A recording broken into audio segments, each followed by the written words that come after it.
Hi friends, வணக்கம். நாங்கள் சுண்டக்காய் செடியிலேருந்து காய் பறிச்சிட்ருக்கோம். அதை வச்சு இப்போ நம்ம ஒரு ஹெல்த்தியான சாம்பார் ரெசிபியும் பொரியல் ரெசிபியும் தான் செய்ய போகிறேன். அதை நான் உங்களோட ஷேர் பண்ண போகிறேன். இந்த காய் ரொம்பவே ஹெல்த்திங்க. இதில் இரும்பு சத்து நிறைய இருக்குது, கால்சியம் சத்து, அப்புறம் நமக்கு எதிர்ப்பு சக்தி ரொம்பவே நிறைய இருக்குது. இதை சாப்பிட்றதா ரொம்ப மருத்துவ குணங்கள் நிறையவே இருக்குது. இதை நம்ம எப்படி செய்கிறதுன்னு சொல்லிட்டு பார்க்கலாம் ஃப்ரெண்ட்ஸ். எங்கே போனாலும் என் கூடவே இருப்பாங்க. இவர் எங்கள் வீட்டு ஜாக்கி, எங்கள் குட்டி. இவங்க என்னோட பாடி கார்டு. கூட எங்கே போனாலும் கூடவே வருவாங்க 2 பேரும். நம்ம இப்போ சுண்டக்காய் சாம்பார் செய்கிறதுக்கு என்ன பொருள் தேவைன்னு பார்த்துடலாம். 2 தக்காளி கட் பண்ணி எடுத்து வச்சுருக்கேன், ஒரு வெங்காயம் கட் பண்ணியிருக்கேன், 5-6 பல் பூண்டு, 3 பச்சை மிளகாய் எடுத்து வச்சுருக்கேன், சுண்டக்காய் ஒரு 50 எடுத்து வச்சுருக்கேன், 100 கிராம் துவரம் பருப்பு எடுத்து வச்சுருக்கேன், புளி ஒரு நெல்லிக்காய் சைஸ் அளவுக்கு எடுத்து ஊற வச்சு வச்சுருக்கேன். தாளிக்கிறதுக்காக சின்ன வெங்காயம் 1 கட் பண்ணியிருக்கேன், கறிவேப்பிலை, ஒரு காஞ்சி மிளகாய் எடுத்து வச்சுருக்கேன் தாளிக்கிறதுக்காக. இது இப்போ நம்ம இது எல்லாமே போட்டு குக்கரில் ஒரு 3 விசில் வேக வைக்க போகிறோம். பார்க்கலாம் இருங்க. நம்ம கட் பண்ணி வச்சதெல்லாம் இதில் சேர்த்தாச்சு. இதில் நம்ம ஒரு 1/2 ஸ்பூன் சீரகம் ஆட் பண்ணிக்கலாம், மஞ்சள்தூள் ஒரு 1/4 ஸ்பூன் ஆட் பண்ணிக்கலாம், எண்ணெய் ஒரு ஸ்பூன் ஆட் பண்ணிக்கலாம்,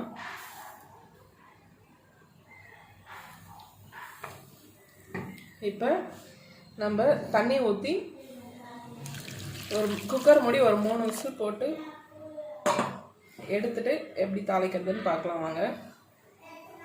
இப்போ நம்ம மூடி இப்போ தண்ணி ஊற்றி மூடி வச்சாச்சு. இப்போ 3 விசில் வரட்டும், பார்க்கலாம். இப்போ இது 3 விசில் வந்தாச்சு. இது நம்ம திறந்து பார்க்கலாம். எல்லாமே நல்லாவே வெந்திருக்கு. இதை நம்ம மத்து வச்சு கடைஞ்சிடலாம். கடைஞ்சிட்டு காமிக்கிறேன். இப்போ நம்ம இது மத்து வச்சு நல்லா கடைஞ்சாச்சு பாருங்கள். இதில் நம்ம ஊற வச்சிருந்த புளி கரைச்சி வச்சுருக்கோம், அதை எடுத்து ஆட் பண்ணிக்கலாம்.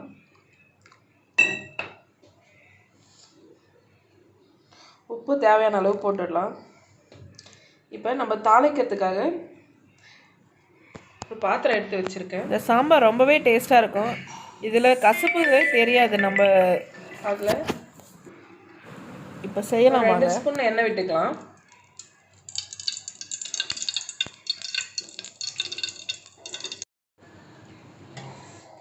எண்ணெய் காஞ்சிருச்சு. இப்போ கடுகு போட்டுக்கலாம், சீரகம் போட்டுக்கலாம்,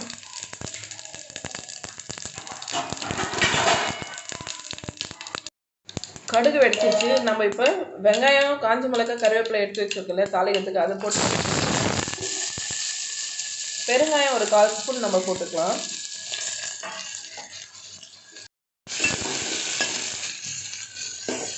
இப்போ வெங்காயம் வதங்கட்டும்.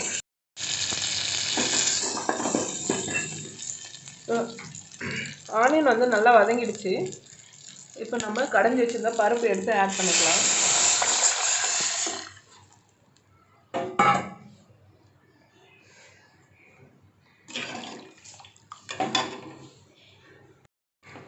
இப்போ இது நல்லாவே கொதிக்க ஆரம்பிச்சிருச்சு. இப்போ சாம்பார் ரெடி ஆகிடுச்சு, ஆஃப் பண்ணிக்கலாம். பொரியல் செய்ய போகிறோம், அதுக்கு ரெடி பண்ணிடலாம். சிறுபருப்பு கொஞ்சம் எடுத்து வச்சுக்கிட்டேன், சுண்டக்காய் தட்டி வச்சுக்கிட்டேன்,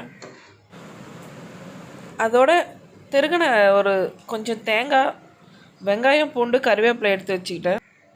நம்ம சுண்டக்காயும் பருப்பும் மிளகுத்தூள் போட்டு மஞ்சத்தூள் உப்பு போட்டு ஒரு விசில் விட்டு எடுக்க போகிறோம். இப்போ அதுக்கு சுண்டக்காய் போட்டாச்சு, பருப்பை ஆட் பண்ணிக்கலாம். நெக்ஸ்ட் மஞ்சப்பொடி ஒரு 1/4 ஸ்பூன் நம்ம போட்டுக்கலாம்.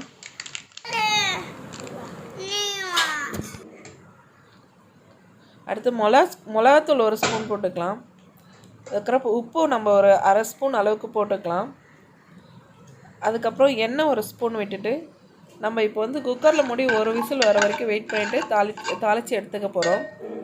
இப்போ நம்ம மூடி போட்டு ஒரு விசில் வரட்டும், அது வரைக்கும் வெயிட் பண்ணலாம். காய் கொஞ்சம் தான் இருந்தது, அதனால் நம்ம இருக்கிறத வச்சு நம்ம பொரியல் பண்ணலான்னு சொல்லிட்டு ரெடி பண்ணியிருக்கேன். இப்போ நம்ம ஒரு விசில்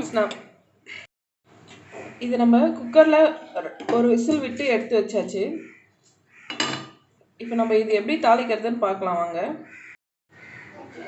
நம்ம சிறுபருப்பு போட்டு செய்கிறதுனால இதில் வந்து சுத்தமாக கசப்பே தெரியாது. இப்போ நம்ம செய்யலாம் வாங்க. எண்ணெய் ஊற்றிக்கலாம் 1 ஸ்பூன். இப்போ எண்ணெய் காயட்டும். எண்ணெய் காஞ்சதுக்கப்புறம் நம்ம ஒரு 1/2 ஸ்பூன் அளவு கடுகு சேர்த்துக்கலாம். இதில் கடுகு சேர்த்துட்டு அப்புறம் நம்ம சீரகம் ஒரு 1/2 ஸ்பூன் சேர்த்துக்கலாம். இப்போ கடுகு சீரகம் வெடிக்கட்டும். அதுக்கப்புறம் கறிவேப்பிலையும் பூண்டும் நம்ம சேர்த்துக்கலாம். இப்போ நம்ம வெட்டி வச்ச வெங்காயத்தை ஆட் பண்ணிக்கலாம். வதங்கட்டும். அது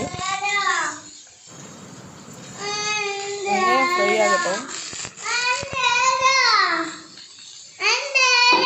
தட்டில் நான் உனக்கு போட்டு தரேன்.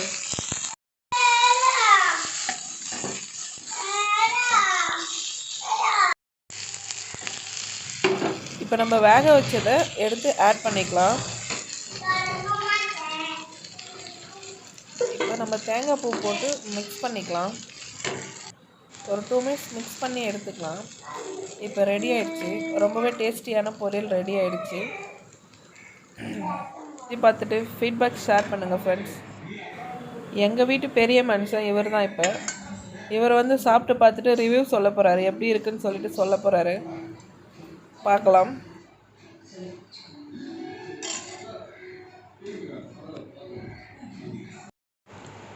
சித்து எப்படி இருக்கு?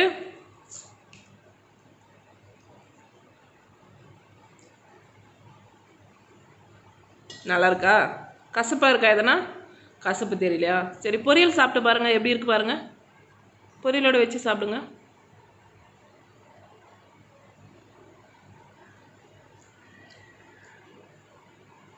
பொரியல் கசப்பாக இருக்கா? இல்லையா? கசப்பு தெரியலையா? சரி, ஓகே, சாப்பிடுங்கண்ணே. பிடிச்சிருக்கா?